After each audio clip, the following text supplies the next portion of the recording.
You're listening to Indications by the Conference Board.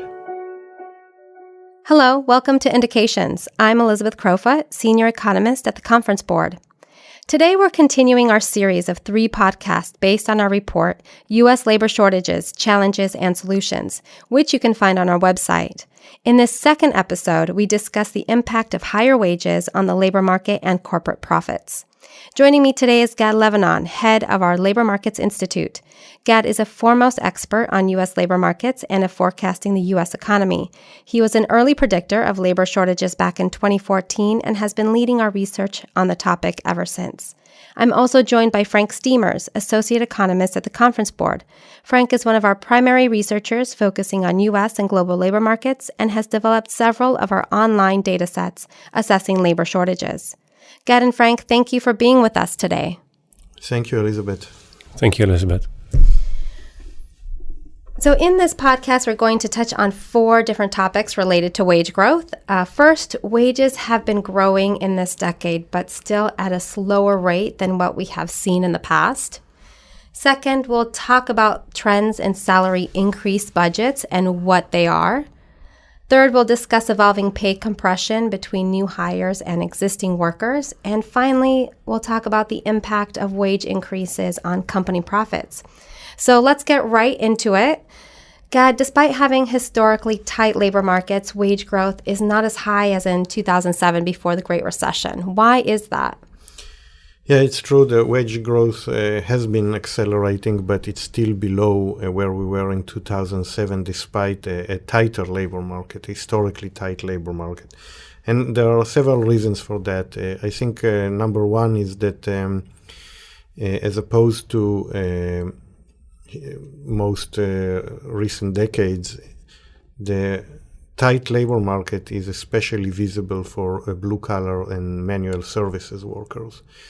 And there, and as a result, we see faster wage growth. There, for those workers, wages are actually faster than they were in pre-recession rates.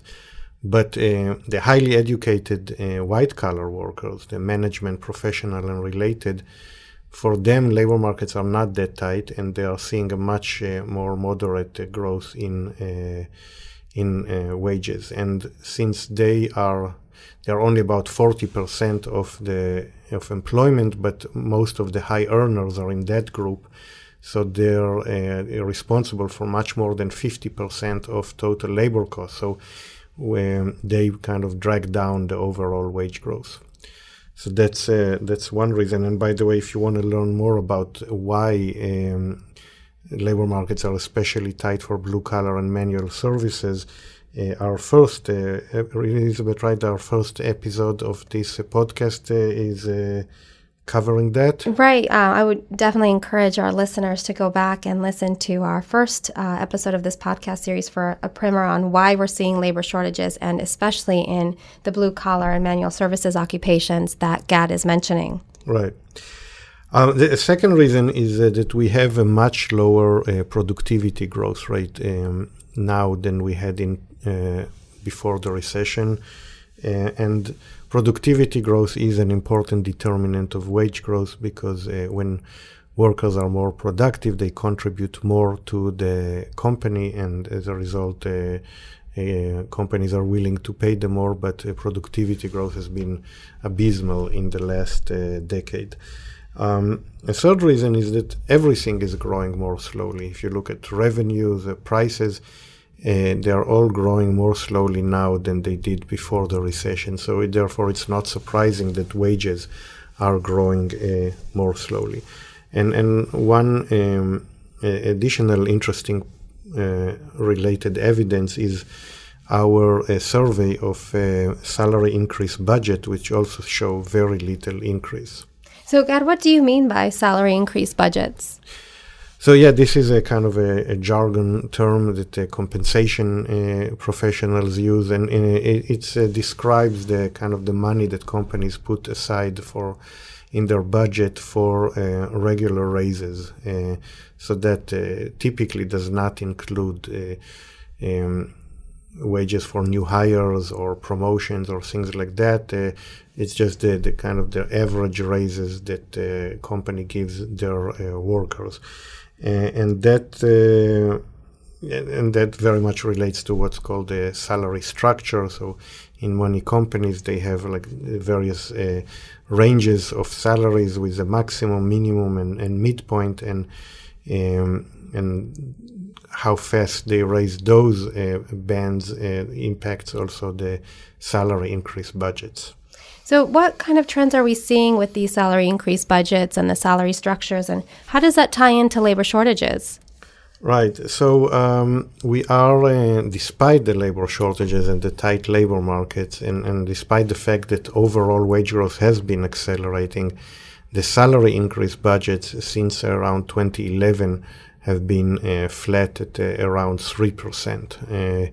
There's been almost no acceleration there. So for some reason, companies are not willing to put more money aside for regular raises. And it's probably very much related to the fact that inflation has been extremely low in this decade. So part of the salary increase budget is to control or adjust for the increase in cost of living.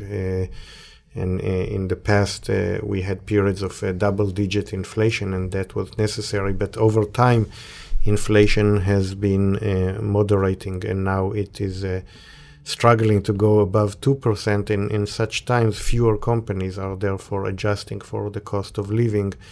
And that's why one reason why the salary increase budgets are not accelerating.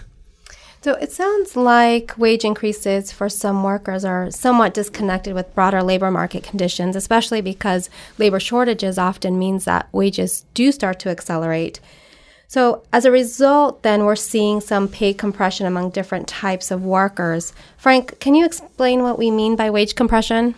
Yeah, so basically what we mean with wage compression is that the premium or the wage premium that you get for more experience, that is shrinking. So we see that, for example, somebody who entered the labor market in 2010 after the Great Recession got like a low starting salary, got his annual increases over time, and now sees that somebody who enters the company now in this current tight labor market enters with a much higher wage and sees that he is maybe only earning a little more or the same, or in the worst case, even earning less. So that is what we mean with pay compression. So essentially there's a gap between the pay or wages for new hires and existing workers. Is that right? Right. So we were, of course, with these salary budgets, we saw that they were not accelerating. So then we knew, okay, for existing workers, salaries are probably not increasing that much. So how does that compare to new hires? So we don't have direct data on new hires, so we decided to look at young workers, so those aged 20 to 24, because a large share of those workers are new hires. They are entering the labor market or a company for the first time. So what we found is that, especially for young workers, wage trends are very cyclical. So with that, I mean, in a loose labor market, they have very weak wage growth, so much slower than the national average. But now in this tight labor market, they have much stronger wage growth. So showing us, okay, for new hires, companies have to compete in the market and have to pay higher salaries if they want to find qualified workers. So it sounds like this means that employers now need to really focus on enhancing their pay transparency, which can be a really, major policy shift or a cultural shift even within a company. Frank, how are these companies dealing with these added pressures to raise wages for their existing workforce?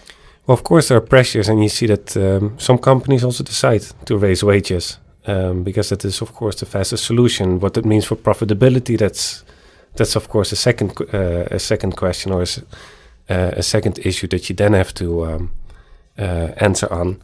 So other potential solutions or steps that companies are taking are that they are thinking about merit increases, bonuses, or they are like holding stay interviews with employees that are not that happy anymore, or they could be thinking about possible promotions or paths to promotions, because that could be a reason to give an increase to workers. And ultimately that's because, losing a good, valuable worker can be more costly, than actually retaining that worker. So it makes sense to have these stay interviews and to really identify what is it going to take to keep this person on board. And, Gad, how else are companies being impacted? Frank mentioned the issue with profitability. What do rising labor costs mean in that regard? They mean lower profit. And so in recent years, as the labor market became tighter, we are seeing a rising share of wages and salaries as a share of revenues, for example, and that means that corporate profits are declining, actually both in dollar terms, but even more so as a share of revenue. So the profitability rates are getting lower, especially for companies that hire mostly blue-collar workers. In our survey that we did on labor shortages solutions and impacts, we found that 37% of companies that mostly hire blue-collar workers are seeing an impact on the bottom line. So it's certainly an issue for them. So, Gad, with the huge baby boomer generation that we're expecting to retire, and there are other demographic headwinds that are also looming, we do expect that labor markets are going to continue to tighten. We're going to expect continued wage growth. What can companies do to safeguard their profitability in this kind of environment? Well, I think, first of all, there has to be awareness to the problem. I think too few companies are kind of tackling this labor shortages problem heads on, and if they do, they started too late. So I think acknowledging the problem is the number one path to solution. I think in many cases when you have shortages in a certain occupation, trying to automate more is a solution. It hasn't been used much in the last decade, partly because labor was cheap and profits were high, but now there is a stronger impact, a stronger incentive to automate. So that's one solution. I think another one is there are many things that companies can do in terms of recruitment and retention solutions, and we actually had a survey about that. And that's going to be the topic of our next podcast in this series. So I think that's a good place to wrap things up here today. We've learned so much with Gad Levanon and Frank Steemers about the impact of higher wages on the labor market and on company profits. Gad and Frank, thank you again. Thank you, Elizabeth. Thank you. And thanks to all our listeners. Please tune in to our third and final podcast in this series around U.S. labor markets and labor shortages. Next, we'll be discussing company solutions to the labor shortage problem. If you've enjoyed this podcast, please subscribe to Indications. You can find this program and several others from the Conference Board on our website by searching the word podcasts, or you can find them on your favorite podcast app. Thanks again for listening. I'm Elizabeth Crowfoot with the Conference Board. This has been Indications from the Conference Board.